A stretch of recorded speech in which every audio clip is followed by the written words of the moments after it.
Feels very like Take Me Out coming out of there, actually. Appreciate you all coming to the very bitter end. My name's Ryan, thanks for the introduction. I'm head of e-commerce at STATSports, and I'm here to talk about will it make the boat go faster. So this talks mostly about sports marketing and e-commerce. So any of your big boat fans out there, shout out, but probably not for you. To start us off, who are STATSports? So we're world leaders in elite performance analysis. We're fifth in the world for the global power rankings in sports technology, and top 10% in innovation around the world. So we've got global offices. We've got offices all over the world, but our STATSports North America is in Chicago for our US team. I'm based in Newry, HQ, so I really drew the short straw there for that one. Newry being Silicon Valley of South Down, as it's known as. But yeah, we're used by over 800 professional teams across the world, but you might recognise us from being behind some big names, see above. So from Virat Kohli in India cricket, you've got the All Blacks, you've got the likes of Liverpool, Arsenal, Man United, big names. So when the company started off in 2008, the first three clients were Man United, Arsenal and Leinster Rugby, so you can imagine organically from there you kind of grow quite quickly.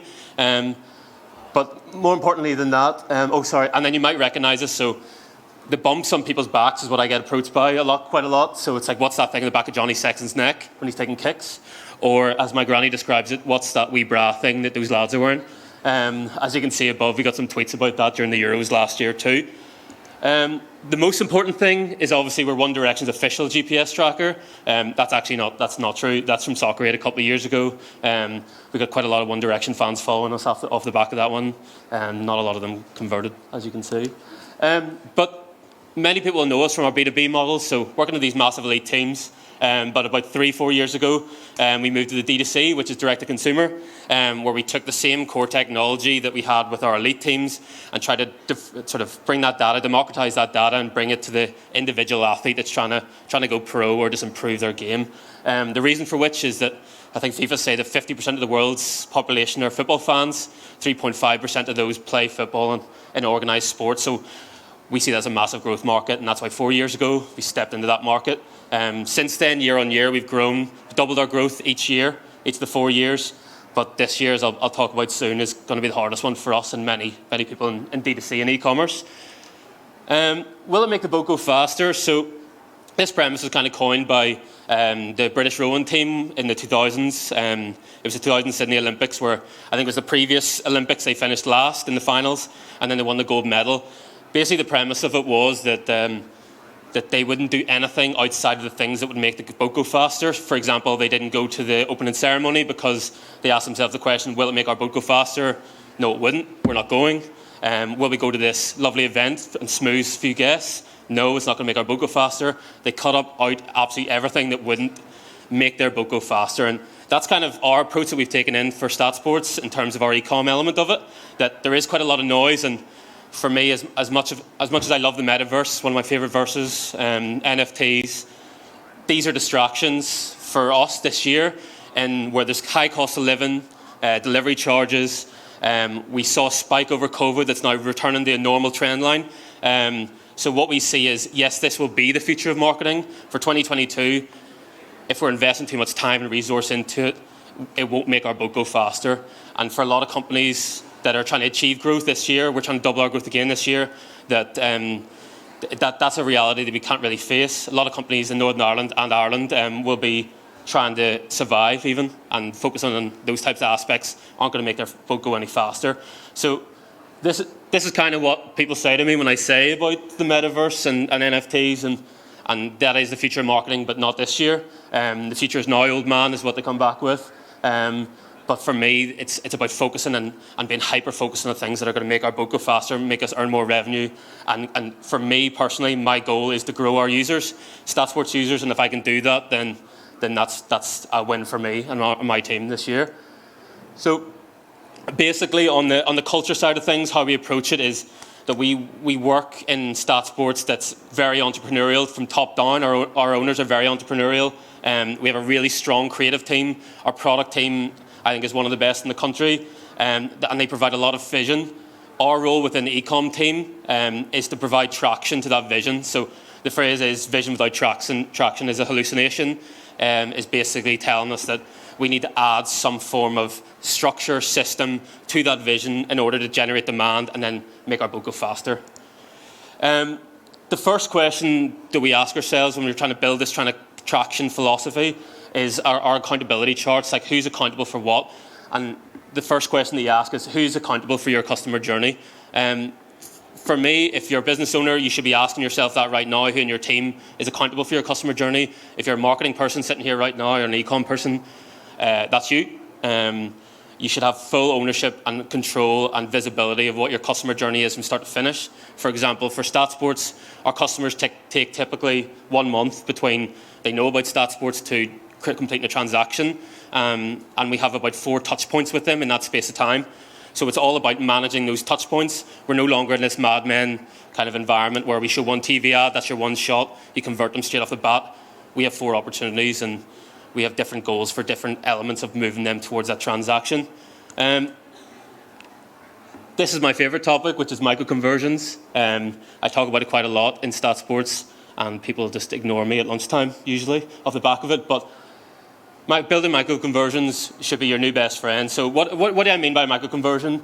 There's the small goals that make up to that overall goal that you have. So for us, it's building up those small micro-conversions, those small goals that every time you hit them, it's bringing you closer to that overall transaction. Things such as sessions, scroll depth, email sign-ups, add to baskets, etc. Hitting those goals and analysing the churn in those goals. So every time we lose someone in between those steps is a really, really good way of finding out where the leak is in your boat. There's a picture of Titanic there. I hope it's not too soon to reference that. But leak in the boat. And that's what we use to analyse basically the steps before the transaction. We're not just looking at the end of the week and going, oh shit, like we don't have any money coming in. We can see the steps and the approach to that. Things like, are we driving people to the landing page and they're not scrolling beyond 25%? Or are we losing them in the add to basket phase? Are they getting right through the checkout? They don't like the payment option and then they're dropping off. Without micro conversions, you can't really see where you lose that person. So a good analysis of that would be that we launched TikTok ads full on this year for the first time and tested early last year. And we saw that the scroll depth was strong to a point, but we were losing them between landing page and the product page. So we changed and A/B tested all the different landing pages we possibly could, tailored the type of content we had to a TikTok user or an Instagram user, and just lightened the page up to the really essentials.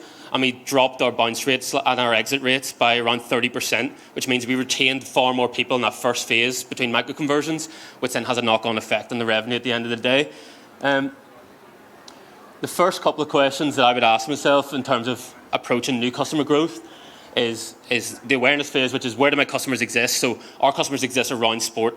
We want to get in any placement, digital placement that exists around sport. So whether that's streaming of sport, live sport, TV, if it's in digital ads or programmatic, for example. Where do they make decisions? For example, if someone's searching for a GPS tracker or searching for STATSports, they're at the decision-making stage. We're not interrupting their day. They're high intent. That's a decision-making, and we want to be centered around that decision-making process. And then where/how do they buy? We want to be placed exactly where the customer is making that final purchase. So for us, that's obviously, we've got our e-com stores. We're in JD, we're in ProDirect, Walmart, soccer.com. We want to be everywhere where the transaction can take place and also make it as easy to make that transaction as possible. When we try to split those, we almost approach it as a starter-finisher. So you've got starters as your top of funnel and your finishers almost bottom of funnel. And how you approach that and how you measure that is really, really important. So for us, it's key for us to have diversity in that media buying. So we might have a start and a finish, but how effective are your starters at developing that first interaction with your brand? How good are they at moving them to considering buying? And then for the bottom of funnel, how good are they actually moving them from considering buying to purchasing? Diversity for me is key because when the going gets tough and stuff starts dropping off, for example, for the iOS stuff, iOS 14 around privacy has really had a hit on our Facebook and Instagram ads this year. had a negative impact purely because we lean into things that work well for us. It's a massive, massive revenue generator for us. It's really good at getting those first interactions. However, that hit left us looking elsewhere of, okay, if we have this that we have to pull back from, where can we allocate budget elsewhere that can get us to add the basket to the start checkouts we need to initiate that journey or educate? And if that falls off, where do we make up that lost ground? So diversity is key. Also, like everyone, there'll be peaks and troughs throughout the year of this is a tight month, this is a growth month. So when the going gets tough, you know which channels and which elements of media that you can rely on. And then you've got ones that when the going's good that you can scale them. The problem is with a lot of companies is they don't know which ones they should pull back from. So which ones are these? If it's a really tough month, the budget's been slashed, which one of these are you turning off? And for me, it's identifying and having the right indicators to signal which ones you should drop from. That starts with building a viable attribution model. And by an attribution model, I mean who gets the credit? We're all standing there pointing fingers. Everyone wants to take the credit for it. Build an attribution model that rewards and positive impact in their journey. And from that perspective, you need to have an attribution model that's built around what role are you trying to get them to fulfill. So if I give an example of Ireland Rugby, for example, I know Jacob Stockdale's up there. He hasn't been up there for a while, but Johnny Sexton, Jacob Stockdale, who is more valuable in the last click attribution model? So in a last click attribution model, a Jacob Stockdale who's scoring all the tries, bringing the points in, is going to be far more valuable. You would say, if you're a coach, I want 15 Jacob Stockdales, I want wingers on the pitch all the time. But as you know, in a rugby team, no team could survive with all wingers. It's the interactions the likes of a Johnny Sexton makes, the impacts that they make. You wouldn't use the same way of measuring Johnny Sexton's game or an out-halves game as you would someone scoring all the tries. You can't benchmark those two things exactly the same. That brings me on to one of these quotes that I love to say because you often see them on LinkedIn, usually posted by somebody who sells print media or billboards. And it's around not everything that can be counted counts, not everything that counts can be counted. And I can agree to that to an extent, but this is a lazy approach to attribution modelling. I find that if you make a brand level sort of impact at top of funnel, there are ways that you can measure the impact. For example, if you're doing a TV campaign, you can see brand lift in terms of your search terms. If you are doing billboards, you can see regional brand lift, and we should be making a lot more effort for it. But what you cut when the going is tough is really important, so you know what to scale up and scale down. Where/how do they buy? So marketing really comes down to desired behaviour. So you're trying to generate a desired behaviour. In our case, it's a transaction. And it's a mixture of motivation, ability, and prompt. The ability is really important for us because it's making it as simple as possible for that person to purchase. And that means being in as many marketplaces as possible. If that's Amazon for us, if it's JD, if it's Walmart, it's being available along those places. But it's also opening up payment options as well. So if you're looking at buy now, pay later option, how does that impact performance? If you're looking at the Netherlands, for example, where ideal payments is huge, if you're dipping into that area of it, you might have your micro conversions all green the whole way along. You get the checkout, like we saw in Germany, for example. We were all green all the way to checkout, and then it was only when we brought in Clarke that just acquired SOFort, which is massive in Germany. We saw a 252% increase in our German sales because we brought in the payment. So we're doing all the educating, we're doing the hard work, we're acquiring the customer up to an extent, we're losing them, and looking at how easily we can make the customer transact was a massive step for us, and a learning for us. And then another really nerdy slide I've got here. There was a guy earlier on talking about the weenus that Chandler Bing had in Friends. These are just mindless terms that marketers try to put together, but what I'm trying to basically talk about here is what our customers are really worth. So for me, it's looking at how you acquire a customer, not just for a new transaction, but what are they worth through their whole lifetime. So for us, for example, if we look purely at customer acquisition and how we get that first transaction, it would be UK customers we go for all the time.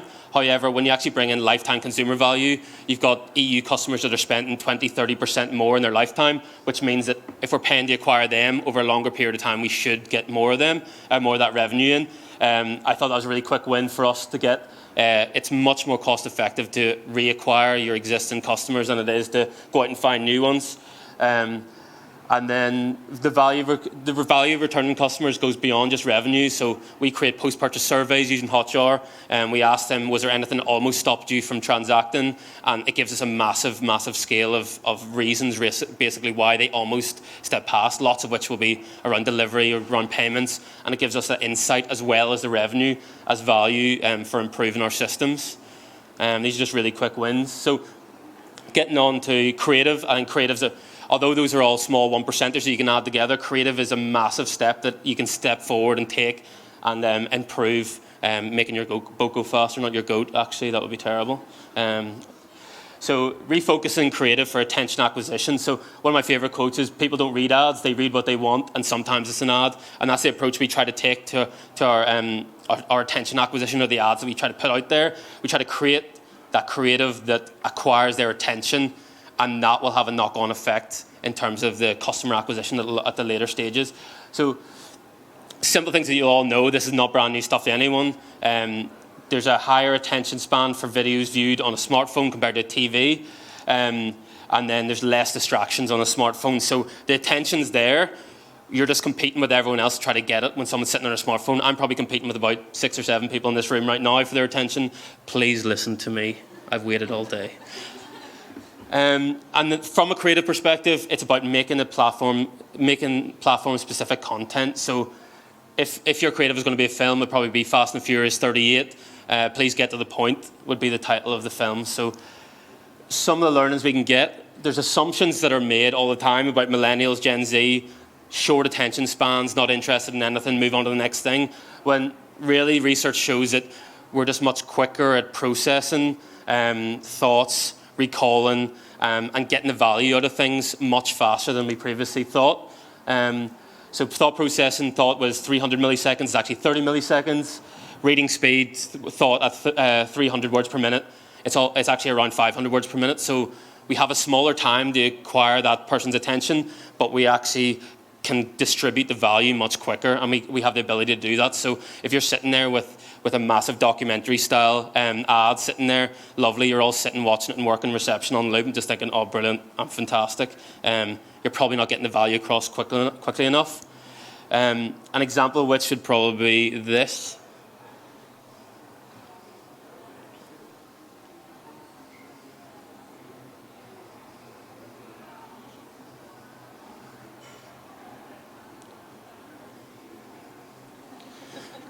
I lost about 2 seconds in there. What did I say? So we're able to process things much quicker now. It's not just an attention span, the lack of attention span. It's I can grab the value from that much quicker than previously, and that's even more so the case with mobile as that becomes more prevalent. They consume faster content on mobile, and I'll give you another example of that. 0.25 seconds it takes to recall something on mobile. So you might scroll past something, you might only just glance at it, but you can recall it because you have seen it, you've processed it, you've analysed the value of it within 0.25 seconds. An example of this, if you could watch closely on the screen.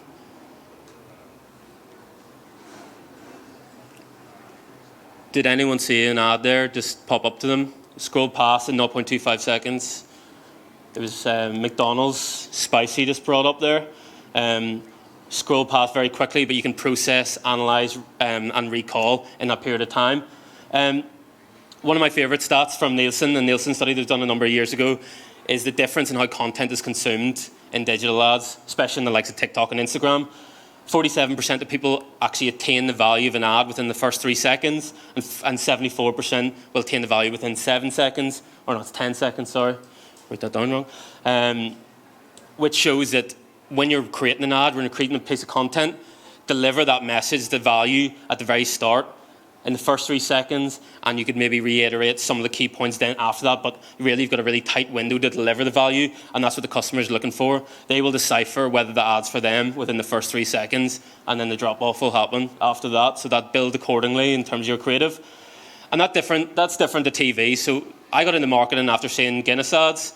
Always loved the cinematic feel to them. It was a journey the whole way through with a crescendo at the end, when in reality, TikTok, Instagram, the main message comes to the front. So if you wait to the very end to deliver your value, you've got a tiny percentage of people who've hung on for that journey. It's likely to be people in your office just watching your ad over and over again, because they're the ones that love it. And then creative is a key factor in campaign performance. So bringing it back to, will it make the boat go faster? 56% of sales lift from digital ads could be attributed to quality performance of your creative. So when I say that there's 1% to be gained, there's a massive percentage to be gained just by working on the creative and what creative you're delivering and making sure it's right for the audience that you're interacting with. And there's a list of the mistakes that I can actually show you. There's a lot more than that. The phrase is, if you want pretty flowers, you need a little shit, and I've had a lot of it over the last couple of years. So some of the points from the mistakes we've made, and how do you know that your creative is shit, basically, is the most polite way I could possibly put it. If your creative doesn't match the journeys, the relevant journey stage, so how their intent reacts. So if they're at the top of funnel, you're not sending them messages about quick delivery, or you're not trying to push them over the line. Whereas at the bottom of the funnel, you're not doing an education, brand introduction, that type of thing. Don't measure success based on the customer journey stage.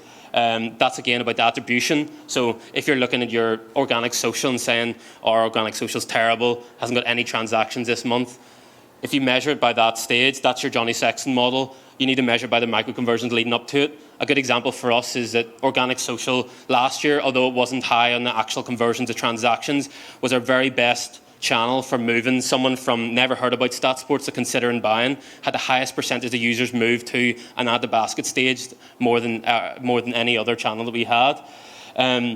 Your creative doesn't deliver within 3 to 7 seconds. I mentioned your creative is over 1 minute long. I just really hate seeing documentaries on TikTok ads or Instagram ads. They don't work. You lose half of your clientele almost straight away. I keep seeing big companies using landscape creative in stories. If you're portrait or square format, the best way to show off that you're sending them an ad is to show them a landscape version of it. Please create the creative that fits the platform that you're actually using. Your creative messaging is based on superficial characteristics or demographics instead of the behavior I'll go into a little bit later. And then you only deliver one form of creative in your messaging in your ads. Variety for us is key. In 2021, we delivered 11 times more creative assets, and that's because pumping that variety in allowed us to target broader and see what messages and creative actually resonated. So we were going in with the likes of parent messaging, we're going in with specific aspirational messaging versus an introvert slash sort of transactional style where they're focusing on the data, and we were able to create these variations and then see what actually works. Can you believe I'm not a graphic designer? This is my actual spreadsheet, and I just removed all the messages from the left-hand side fairly crudely, I would say, almost not noticeable. But we test a massive variety, and then we find out basically out of that variety, what's the best persuader, who persuades to transact, which form of creative is a thumbs up. So we use like the thumbs up ratio, which is just a really good indicator to show someone scrolling through, they've actually clicked and interacted with the ad beyond 3 seconds. And then some of them are doing a bit of a job for both. So my recommendation would be pump a ton of variety in terms of creative into your ad sets and then see what actually resonates, because an insecure marketer is better than someone coming in thinking they're the oracle, this is the best ad I've ever seen. We'll find out when you pump it out to all your potential customers what's the best ad. And as you can see, there's some poor ones in there, there's some good ones in there, but we're able to actually identify those through this type of matrix. A big one for me was brand style versus UGC. A couple of years ago, we used, STATSports for our media buying, for our digital ads, we siphon off between 10 and 20% on testing. We think that's a really good way to sort of learn, find out what's actually working, what's not working, without affecting our overall revenue. We siphon that off. So if you listen really closely now, you can probably hear my ads failing right now because they're currently running. We've got the testing running. UGC was one of those 2 years ago. We tested up against our massive brand campaign that we shot with 6 Premier League footballers on this pitch. High production value, very expensive. And the UGC campaigns, which were just a click transition, 5 minutes on the phone, and then they were out the door, had 4 times the return on ad spend than the traditional brand style video. And that's only become more prevalent over time. That we're seeing that change from brand style, very polished, to UGC, because it's very difficult to see a UGC ad, and you can identify that as an ad. And then one of my favourite things is demographics versus behaviour. So what I mentioned earlier on about using superficial characteristic demographics, for us, we massively tested gender-specific ads, for example, when we switch the behaviour style, so how you actually see a player and how you interact with a player is a lot more about their cognitive differences as opposed to like unnecessary characteristics that you throw into the mix. So unnecessary ones would be like age between a certain boundary or gender specific.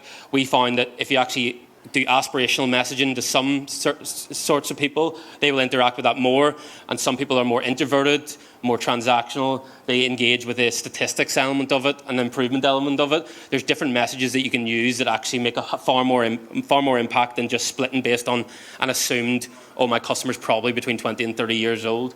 I think that's quite arbitrary. And my favourite example that I've seen in the wild was Headspace and how they used it. They used the same research study and they just changed how they formatted the messaging. So see your family 16% more happy, or 28% less sad on the other side. And that's that loss aversion. So using loss aversion messaging that pulls on certain people's heartstrings more than others.